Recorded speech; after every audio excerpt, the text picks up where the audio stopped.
Hello दोस्तों, नमस्ते, राधे राधे। मैं आपकी साधना दुबे आज आप लोगों के लिए बहुत ही प्यारा बरुआ गीत लेके आई हूँ।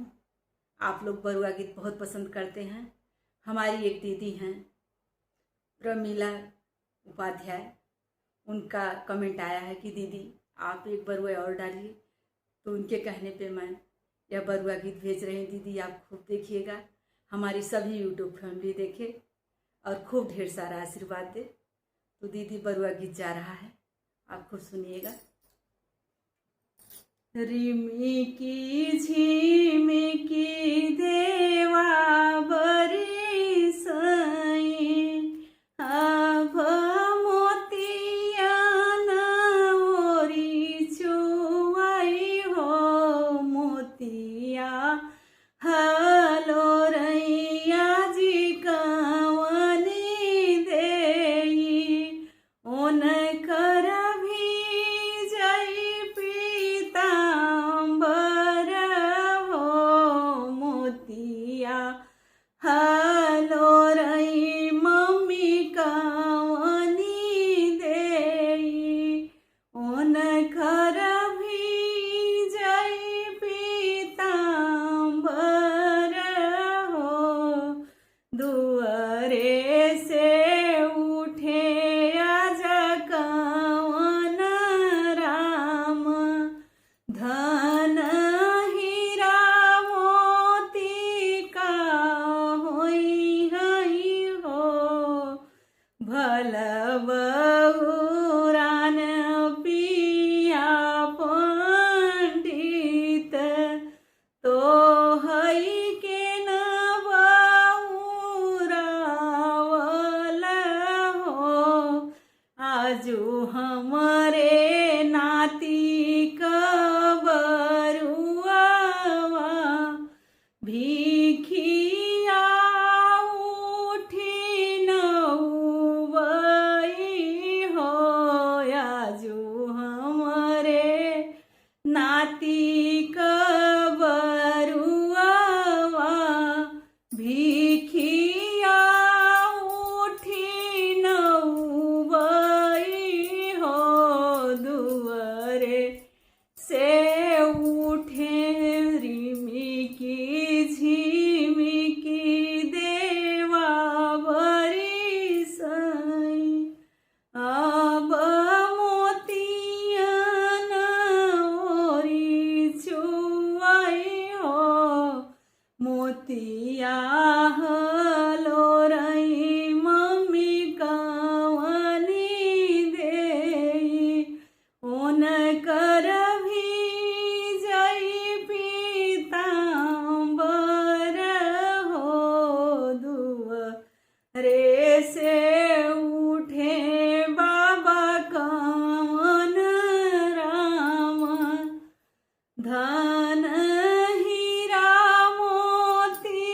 का होई हई हो आजू हमरे नाती कबरुआवा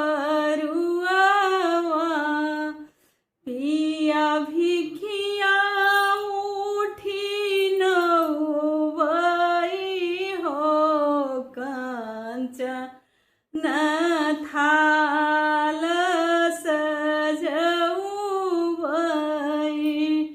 ओह में हीरा मोती भरउबई हो कंचन थाल सजउबई ओह में हीरा मोती भरउबई हो रिमी की झिमी की देवा बरी सई अब मोतिया नोरी चुआई हो मोतिया हलो रई भा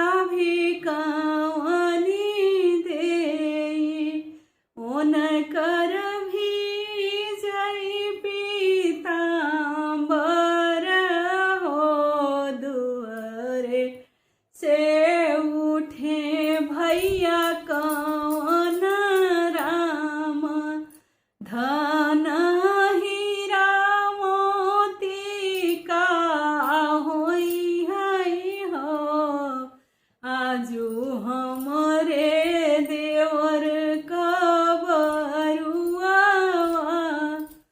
भिखिया उठी नौबई हो। आजू हमरे देवर कबरुआ भिखिया उठी नौबई हो। रिम की झिमकी देवा बरी सई अब मोतियन मोरी चुआई हो। मोतिया हलो रई बुआ कवनी देई उन कर भी जई पीतांबर हो। दुअरे से उठे फूफा कवन राम धन हीरा मोती का होई है हो। आजू हमरे भतीजे कबरुआ भिखिया उठी नौबई हो। कंचन थाल सजउबई ओह माहिरा मोती धरबई हो। रिमी की झिमकी देवा बरी सई अब मोतियन ओरी चुआई हो। तो धन्यवाद दोस्तों। यह बरुआ गीत हमारी मम्मी का है, उन्हीं से सीखी हूँ मैं। यह गीत आप लोगों को अगर पसंद आए तो खूब ढेर सारा शेयर कीजिएगा और आशीर्वाद के रूप में आप सब्सक्राइब ज़रूर कीजिएगा दोस्तों, और हमें भी आगे बढ़ाइएगा। तब तक के लिए धन्यवाद। फिर मिलती हूँ ऐसे ही गीतों के साथ।